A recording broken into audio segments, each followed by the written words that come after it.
Vamos a hablar acerca de una de las guerras más comunes y quizás más difíciles que podemos enfrentar. Por lo menos para mí fue una de las guerras más difíciles que he enfrentado en mi vida, que es la depresión. Porque recientemente acabo de salir de una depresión. Tú dirás, bueno, pero ¿cómo es posible que tú hables acerca de poderosamente, tener una mente poderosa y salgas de una depresión? Bueno, ya vamos a hablar un poco de por qué pasan esas cosas. Y quiero compartirlo hoy, quiero hablar acerca de este tema porque hay un versículo que leí en estos días.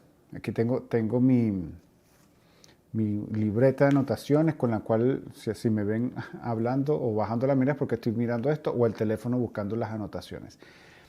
Pero hay un versículo que leí el otro día. Dije, o sea, yo tengo que compartir esto con el mundo, primero porque, por lo que dice este versículo, y segundo porque es un tema muy común, pero poco quizás hablado o poco confesado. Es muy poco confesado y hay personas que se han quitado la vida gracias a la depresión, porque no se atreven a decirlo, no se atreven a hablarlo o no lo superan.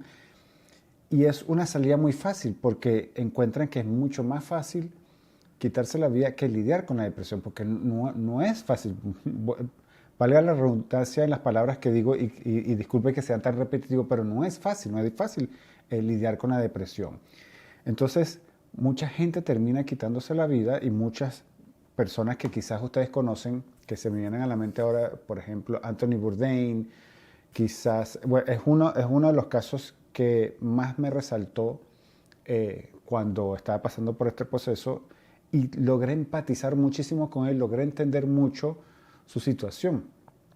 Y ya un poquito, ya vamos a hablar un poco más de eso. Pero me alarmó muchísimo una estadística que me comentaron que la mayoría de los... hay gente que se suicida eh, en el mundo, o sea, todos los días hay personas que se quitan la vida lamentablemente, pero el gran porcentaje de las personas que hacen eso tiene que ver con los hombres. La mayoría son hombres en esas estadísticas, porque el hombre suele cerrarse y no nos gusta hablar de estas cosas, no queremos sentirnos vulnerables porque, bueno, nos van a juzgar. Y entonces ahí es donde entra ¿cómo se llama? Este versículo que leí, y es la razón principal por la cual yo quiero compartir esto con ustedes hoy. Esto está escrito en la segunda de Corintios, capítulo 12, versículos 9 y 10, y dice: cada vez Él me dijo, mi gracia es todo lo que necesitas, mi poder actúa mejor en la debilidad. Así que ahora me alegra jactarme de mis debilidades para que el poder de Cristo pueda actuar a través de mí. Es por esto que me deleito en mis debilidades y en los insultos, en las privaciones, persecuciones y dificultades que sufro por Cristo. Pues cuando soy débil, entonces soy fuerte. Entonces, confesar esta debilidad, porque confesar una depresión parece ser una debilidad, o por lo menos yo lo sentí así como una debilidad, pero dije, no, si yo confieso mi debilidad, entonces soy más fuerte porque yo voy a demostrar el poder de Cristo en mi vida, y eso es parte del proceso de sanación. La palabra de Dios, Cristo, en todo este proceso de sanación. Entonces, yo en mi libreta anoté 7 cosas que hice en este proceso de superación de la depresión. Y yo espero que la podamos, o sea, que te pueda servir de alguna manera. Y aquí es donde entra un poquito un disclaimer o aviso. No soy psicólogo, no pretendo que esto vaya a solucionar por completo tu depresión. Si tú crees que necesitas ayuda profesional, ayuda médica profesional para tú poder superar la depresión, entonces yo te sugiero que la busques, que busques ayuda profesional, porque esto es solamente una guía, esto es solamente compartir mi experiencia y ver si de alguna manera esto te puede ayudar en tu proceso. Pero no pretendo actuar como doctor, ni pretendo decir que con esto te vas a curar la depresión y me vas a decir, bueno, pero es que yo apliqué todo lo que tú decías ahí y yo no logré superar mi depresión, no pretendo nada de eso. Es simplemente mi experiencia, compartirle lo que yo hice y si le sirve de alguna manera, pues felicito. Pero reitero, si necesitas ayuda profesional, por favor búscala porque no quiero que tomes esto a la ligera. No tomes esto para nada a la ligera. Entonces, ¿cuáles son esos 7 pasos, esas 7 cosas que yo hice para superar esta depresión? Lo primero fue hablar con alguien. Y esta es la parte más difícil de todas. Buscar a alguien con quien hablar acerca de la depresión. ¿Por qué? Porque cuando uno está viviendo una depresión, uno no quiere hablar con nadie. Por lo menos yo no quería hablar con nadie. Y uno termina encerrándose en sí mismo. Y esta es la parte que yo les decía, que los hombres hacemos esto. Las mujeres les cuesta un poco menos, no digo que se les hace más fácil, pero sí les cuesta un poco menos abrirse a otras personas, abrirse a otras mujeres para hablar sus cosas. En cambio el hombre sí, el hombre se encierra en sí mismo y dice, bueno, yo lo puedo hacer, yo puedo hacerlo yo solo, yo soy capaz de hacerlo. Y uno como hombre tiene esa necesidad de llegar y decir, bueno, esa necesidad de resolver las cosas. Y piensas que la depresión es algo que, perdón, es algo que vamos a poder superar solos, pero no es así. Y yo sé que si tú estás pasando por algún proceso de depresión, puede ser que no quieras hablar con nadie, pero tienes que sacar, mi recomendación es, tienes que sacar la fuerza de donde no la tienes, las ganas de donde no las tienes, aunque sea tan mínima como un granito de arena, de llegar y decir, voy a hablar con alguien, voy a buscarme a alguien de confianza con el cual yo pueda compartir esto que yo estoy sintiendo. Y tienes que hablar con alguien porque solo no se puede. Mientras más solo estés, más crece la depresión y peor te sientes y menos vas a querer hablar con las personas. Entonces tienes que tratar de buscar dentro de ti algo, por muy pequeño que sea, que te lleve a hablar con alguien, que te diga dentro de tu cabeza, dice, bueno, yo voy a hablar con X persona, pero trata de que sea una persona que sea de alguna manera optimista, que sea alegre. No te busques otras personas que esté deprimida, ni te busques otra persona que sea negativo, que te vaya a perjudicar más de lo que ya estás. Uno necesita a alguien, quizás en un tono neutro, alguien que te escuche. Ahora, yo cuando busqué a una persona, la primera persona que busqué es un gran amigo mío que vive en Canadá. Yo ni siquiera le dije que estaba sufriendo depresión, sino que yo empecé a hablar con él porque yo no quería hablar con absolutamente nadie. Y lo más difícil de todo este proceso de depresión es que, o sea, yo estoy casado, tengo 2 hijos, entonces es continuar con la vida porque la vida continúa, la vida sigue andando. Entonces uno en medio de esa depresión, uno tiene que continuar viviendo, tiene que seguir andando en la vida, entonces se hace más difícil. Entonces yo hablé con este amigo, empezamos a hablar de cosas, de mi negocio, que ese es uno de los factores que me afectó bastante. Empecé a hablar con él, cosas de negocio, nada que ver con la depresión. Y eso fue el primer paso. Ni siquiera hablé acerca de la depresión, sino que comencé a relacionarme con él, a hablar con él por teléfono. Después la siguiente persona con la que hablé fue con mi pastor. Tardé muchísimo en hablar con él, muchísimo, porque no encontré el valor.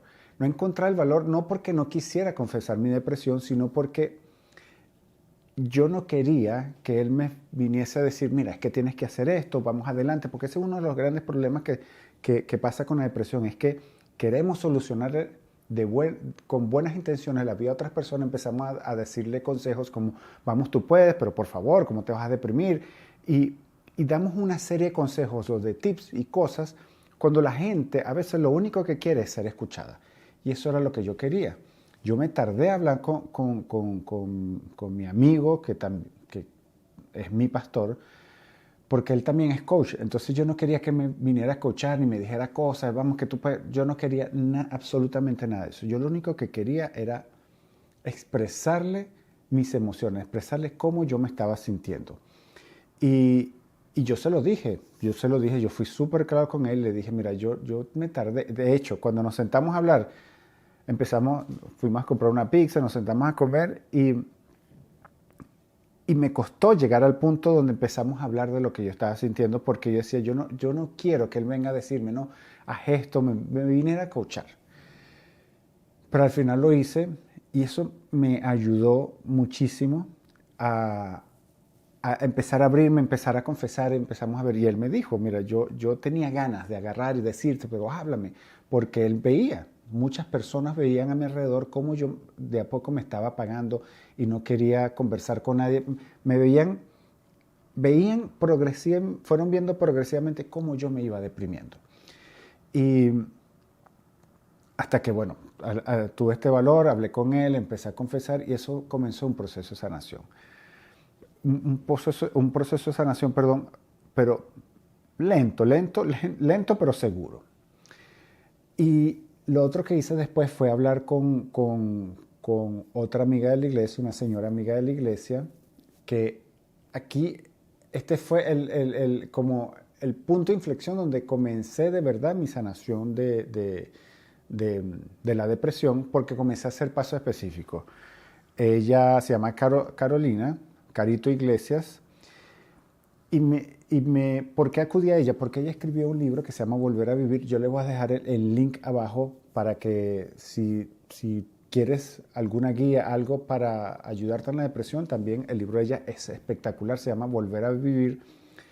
Se los voy a dejar el link abajo. Y ella me coachó en un periodo de 4 semanas, hicimos 4 sesiones y logré superar todo este tema, logré salir. Me dio de alta esta semana, tuvimos la última reunión esta semana y felizmente me dijo, estás de alta, estás de alta. Así que les voy a dejar el link para que compren su libro, súper barato, cuesta $3 en Amazon, así que no se van a gastar mucho y es una de las mejores inversiones que van a poder hacer. Entonces, la primera cosa que yo hice fue hablar con alguien.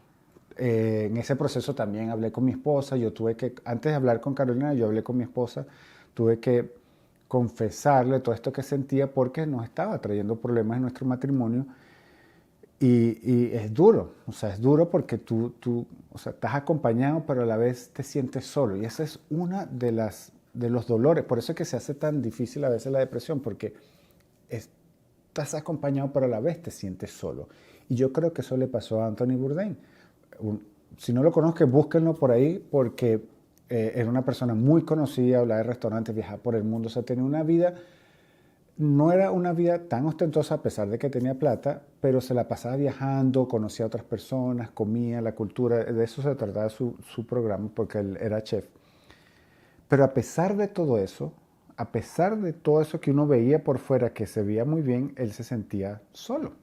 Y quizás para él fue más fácil quitarse la vida. No estoy jugando, no sé cuáles fueron las razones, creo que nadie las va a saber a menos que haya dejado una carta, pero la gente suele pensar que la solución más fácil, la salida más fácil es quitarse la vida. Y no es así. Entonces, hablar con alguien ayuda muchísimo. Eso fue lo primero que yo hice. Y hablar con mi esposa también en el proceso, porque ella es la con la que yo vivo, la veo todos los días, dormimos juntos, estamos ahí, son mis hijos. Entonces yo tenía que hablarlo con ella, hacerle saber a ella.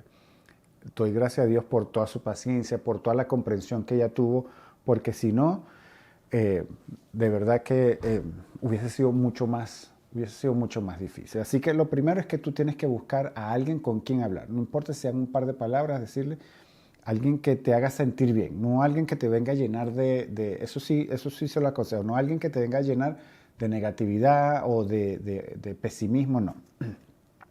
Alguien que te aliente, que te eleve los ánimos. Eso es lo primero. Lo segundo es llamarlo como es. ¿A qué me refiero con esto? Decirle depresión. Muchas veces nos da temor la palabra. Decir depresión da miedo porque tú dices, bueno, pero ¿cómo es posible que yo esté deprimido? Y uno se llena como de vergüenza. Se llena de vergüenza con tu pareja, con la persona con la que vives. Si asistes a una iglesia te da vergüenza decirlo porque como un cristiano va a estar deprimido si tienes a Dios. ¿Cómo es posible que pasen esas cosas? No es posible. O en tu familia, tus amistades, no quieres llamarlo así y cuando no lo llamas como es, entonces no lo atacas como es porque no puedes dar un diagnóstico. Es como que, no sé, si alguien tiene, no sé, supongamos, tiene COVID, no puedes decirle una simple gripe porque no es una simple gripe, es COVID. Entonces tienes que tratar esa enfermedad como lo que es, como COVID.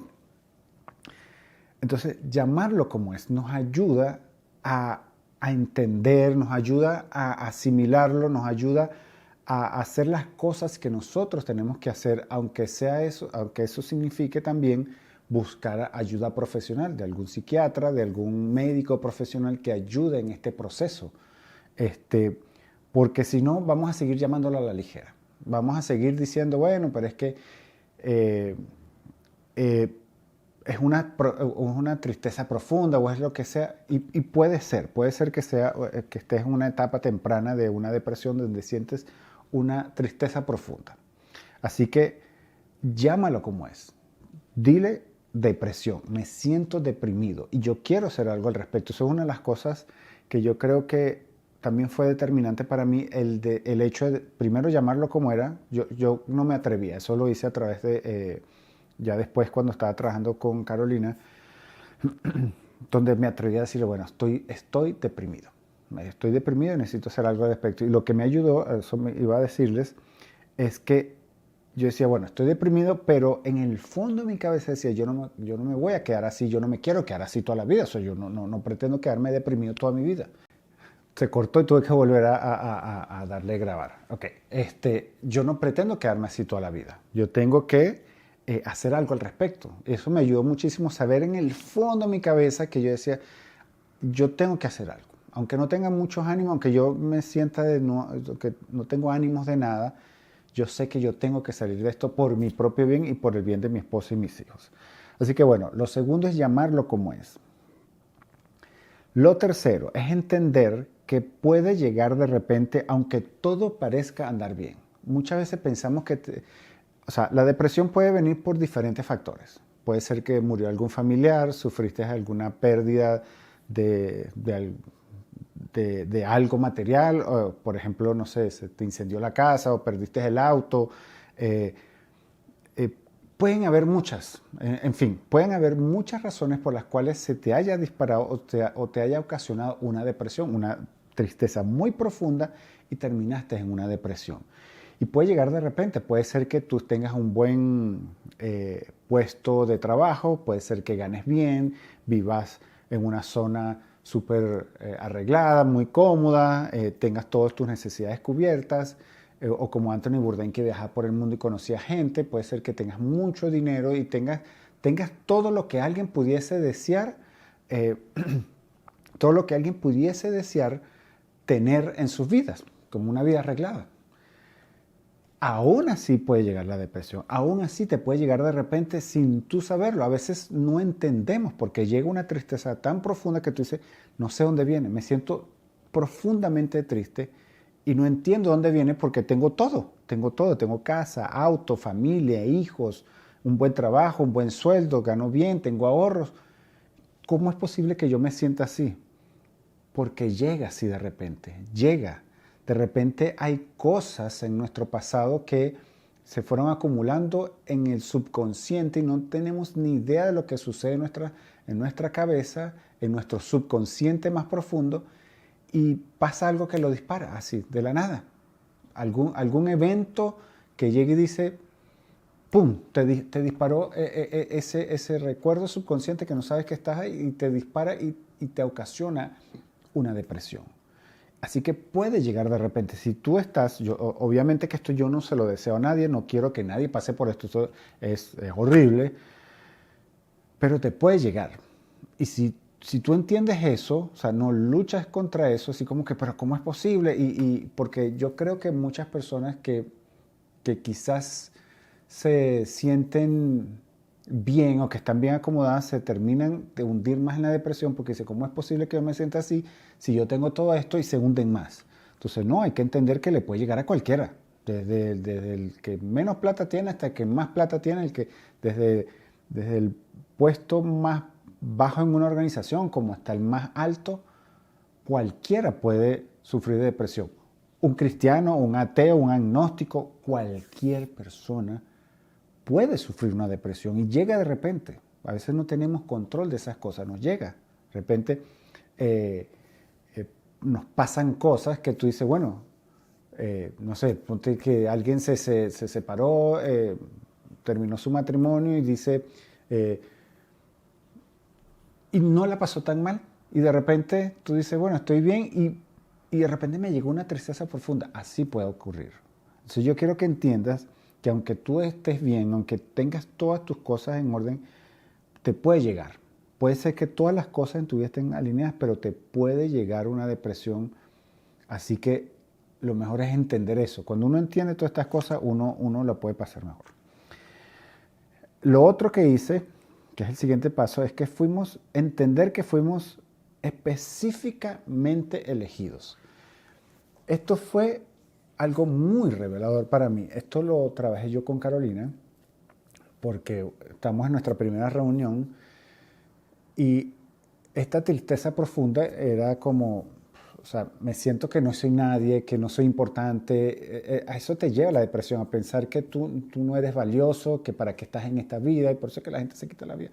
Entonces, ¿para qué? ¿Para qué estoy aquí? ¿Por qué? Entonces, no te sientes como que tienes algún tipo de valor. Y sí lo tenemos. Y cuando yo me refiero a que fuimos específicamente elegidos, yo recuerdo que Carolina llegó y mientras yo estaba conversando, ella agarró un cuaderno y empezó y dibujó un círculo y alrededor del círculo empezó a hacer como cositas así.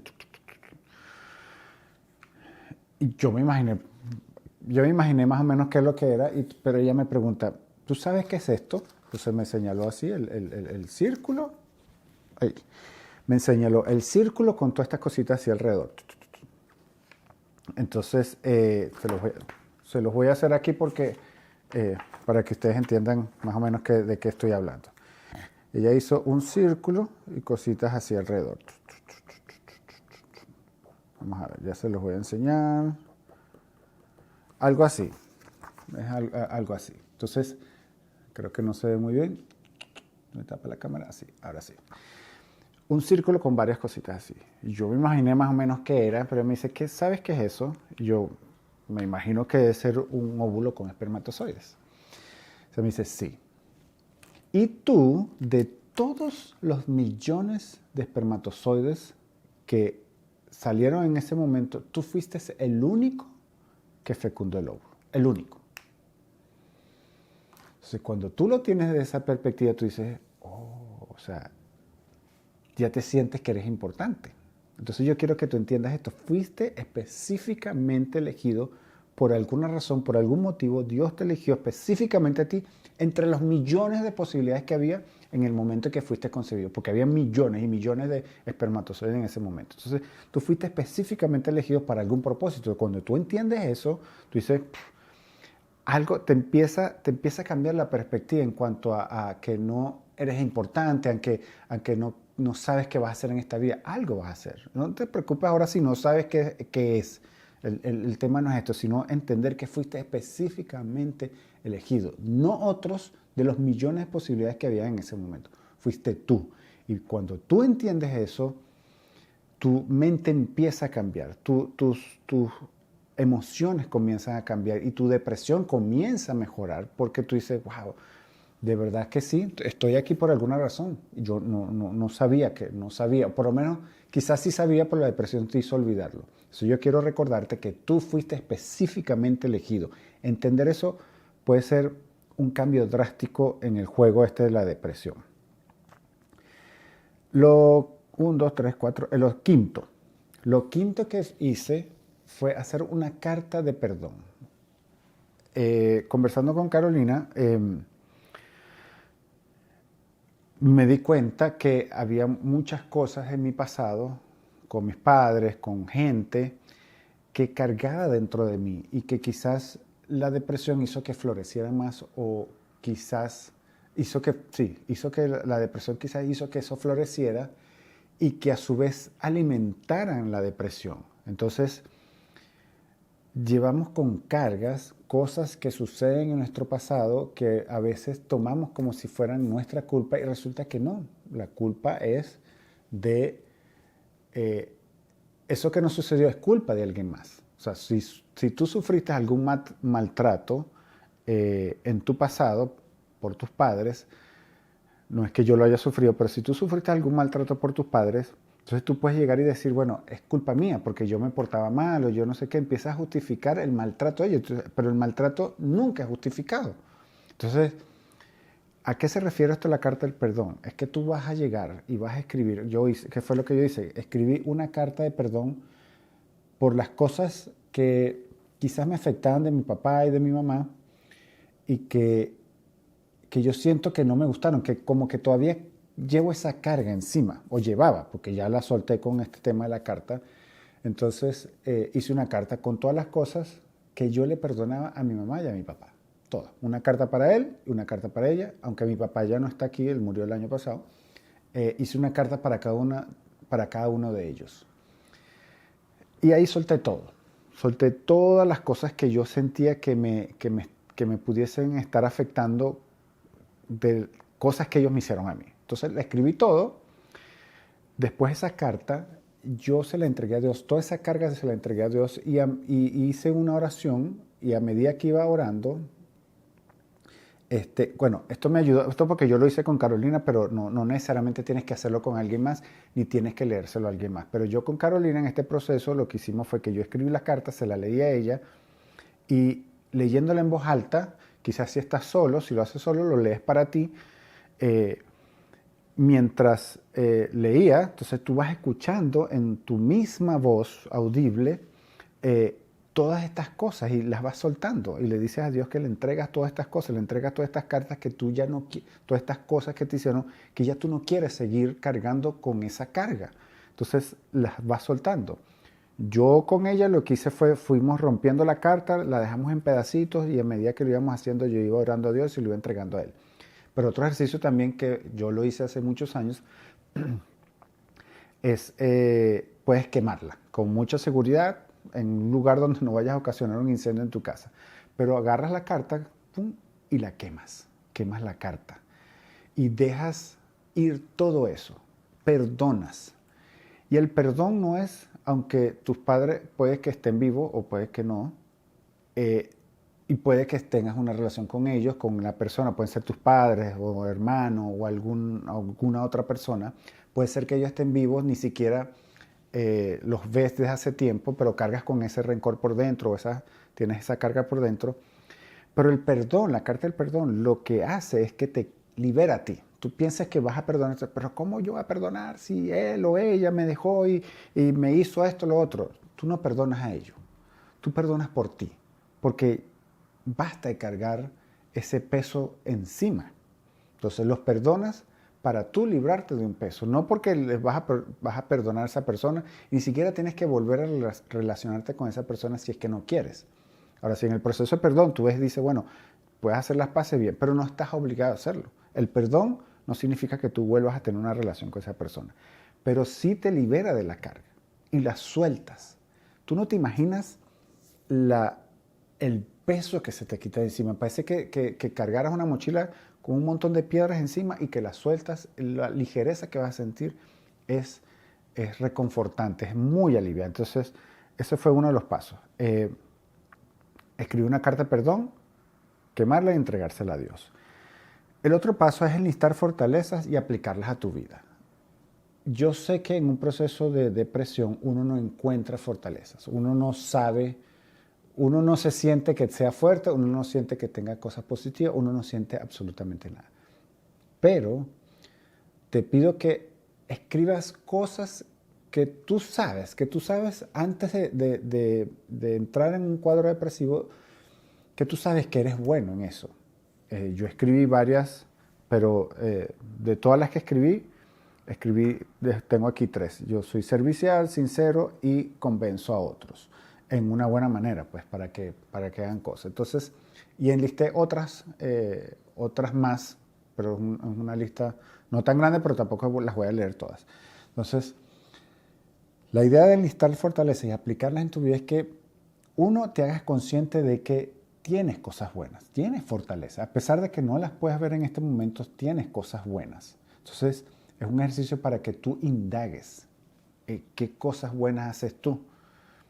Bien, puede ser cocinar, puede ser que leas bien, puede ser que limpies bien, puede ser que seas empático con otros, puede ser que escuches bien, puede ser que te guste caminar, todo, enlista todo. O sea, no pongas freno en las fortalezas que tiene y pienses que es ridículo. Nada es ridículo en este proceso. Créeme, nada es ridículo en este proceso y todo te va a ayudar a sanar la depresión. Entonces, enlista esa fortaleza, agarra una o dos donde quizás las que más te costaron o las que tú, no las que más te costaron, sino las que tú piensas que se te dan con más facilidad y aplícalas en tu vida. Por ejemplo, yo puse servicial, yo soy muy servicial. A mí me gusta cocinar, me gusta servirle a otras personas, atenderlos. Soy muy servicial en eso, siempre, siempre. Y nunca, cuando hablo este tema de ser servicial, nunca, siempre pongo un ejemplo de que, por ejemplo, si estamos aquí en una mesa, aunque yo tenga el refri o necesite algo que esté lejos y otra persona esté cerca, a mí no me gusta molestar. Yo me paro, voy, lo busco y siempre me dicen, pero ¿por qué no me dijiste a mí si yo estaba más cerca? Es que no sé, soy así. Pero soy servicial. Pero soy servicial con otras personas, no conmigo. Yo nunca había pensado en ser servicial conmigo. Entonces, un ejercicio es que tú apliques esa fortaleza en ti. Entonces, ¿qué hice yo para ser servicial conmigo? Llegué y preparé una comida. Recuerdo que hice un pollo enrollado, relleno con queso, con tocineta por encima, y lo metí en el horno, más unas papas hacia el horno también con romero. Yo sé que puede dar hambre. Hice todo eso, lo hice pensando en mí. O sea, obviamente yo cocino para toda mi familia, mi esposa, mis hijos, pero ese plato yo lo hice para mí. Lo hice pensando en mí, para servirme a mí, para darme un gusto a mí. A pesar de que todo el mundo se lo come, pero a mí. Y eso fue muy reconfortante, porque tú dices, wow, yo nunca había sido tan servicial así conmigo. Entonces, enlista esas fortalezas y aplica 2 o 3 en tu vida. Aplica 2 o 3 en tu vida. Lo siguiente es la última que tengo aquí anotada, es aferrarse a una promesa de Dios. Dios tiene muchas promesas en la Biblia, tiene muchísimas. Y hubo una en particular que yo escuché, que leí y dije, esto, o sea, sentía que era como específicamente para mí. Y a pesar de que yo no me sentía así, yo me sentía, esta es una promesa que le hizo Dios, una palabra que le dio Dios a Gedeón. Israel estaba siendo atacado por los madianitas, me corrigen si me equivoco, tenían años en eso. Cada vez que cosechaban algo, venían los madianitas, les quitaban todo y así, los tenían acosados, no podían prosperar. Y Gedeón estaba oculto por allá en un lugar, trabajando el trigo. Vino un ángel y le dijo, se lo voy a leer aquí para que vean exactamente qué es lo que dice. Dice, entonces, esto está en Jueces 6:12, esta es la versión NTV. Entonces el ángel del Señor se le apareció y le dijo, guerrero valiente, el Señor está contigo. O sea, Gedeón estaba oculto, él no se creía eso. ¿Cómo que es un guerrero valiente si estoy aquí escondido? Yo me sentía así igual. ¿Cómo que guerrero valiente? Pero cuando tú te adueñas de una promesa de Dios, te adueñas de alguna palabra de Dios, a mí me gustó esa porque yo no me sentía valiente, pero yo necesitaba ser valiente. Y Dios sabe lo que yo tengo adentro. Dios sabía que yo necesitaba esa palabra porque Él conoce lo que hay en lo más profundo de mi corazón, en lo más profundo de mi ser. Y Él sabe que hay un guerrero valiente. Por eso es que, a pesar de que no me sentía, Dios me dice, guerrero valiente. Y yo me adueñé de esa palabra. Yo me adueñé de esa promesa de Dios y comencé a trabajar. Entonces, todo este proceso lo llevé como un guerrero valiente, como alguien que, a pesar de tener miedo, a pesar de sentirme deprimido, a pesar de no sentirme al 100%, yo iba caminando y haciendo pasos, iba venciendo cada día más este tema de la depresión. Y me preguntas ahora, ¿me siento un guerrero valiente? Por supuesto que me siento un guerrero valiente. Y en las veces que me toque otra vez, si es que me toca otra vez, voy a aferrarme a esa palabra de Dios porque Dios dice que soy valiente. Entonces yo le creo a Dios. Si Él dice que yo soy un guerrero valiente, soy un guerrero valiente. Entonces, si Dios dice que tú eres un guerrero valiente, tú también eres un guerrero valiente. Entonces, búscate una palabra, búscate alguna promesa a la cual te puedes aferrar en todo este proceso de depresión y que te ayude. O sea, esto es quizás el paso más importante de todos. Porque como les decía, en un principio cuando les dije que voy a alardear de mis debilidades porque así Cristo se hace más fuerte, de eso se trata, de aferrarte a una promesa de Dios y que tú digas, esta es mi promesa de Dios para mí. Y lo voy a superar porque Dios dice que yo soy un guerrero valiente o porque Dios dice esto de mí. Búsquete una palabra, búsquete un versículo. Miren, esto quiero que quede muy claro. Sin Dios yo no hubiese podido superar esto. Imposible. Y aunque tú vayas con alguna ayuda profesional sí, aunque tú vayas con alguna ayuda profesional y tengas que tomar medicamentos por la depresión o tengas un caso mucho más fuerte que el mío, yo te digo, aférrate a una promesa de Dios, porque Dios da una paz que sobrepasa todo entendimiento. ¿Cómo funciona? No lo sé, pero Dios te da una paz que sobrepasa cualquier entendimiento. Eso es un tema para otro día. Entonces, conclusión de todo esto es que todos somos susceptibles de deprimirnos. Todo el mundo, como se lo dije en un inicio, cualquiera, no importa dónde vivas, qué hagas, qué trabajas, cuánto dinero tienes, si tienes o no tienes dinero, si tienes hijos, si no tienes hijos, si eres soltero, si eres soltera, no importa. Todos somos susceptibles de sentirnos deprimidos, de deprimirnos. Pero no tenemos que hacerlo solo, absolutamente. Este fue el primer paso que yo hice. No tienes que hacerlo solo. Y en ese orden de ideas, abajo igual te voy a dejar el link de mi página para que si tú necesitas alguna guía, si necesitas ayuda en este proceso, así como lo hicieron conmigo, yo también te puedo ayudar. Ahí vas a poder agendar una hora conmigo, podemos conversar y ver cómo te puedo yo ayudar en este proceso de depresión, o quizás no estás tan deprimido, pero estás pasando por un proceso que te puede llevar a la depresión. Entonces yo te puedo ayudar en ese proceso, te puedo guiar en este proceso. Yo no lo hice solo, te invito a que no lo hagas solo, así que te dejo el link ahí, me contactas y ahí nos podemos poner de acuerdo. Yo espero de todo corazón que este video te pueda hacer reflexionar y entiendas que no estás solo, que no tienes que hacerlo solo. Y bueno, nos vemos en la próxima. Chao.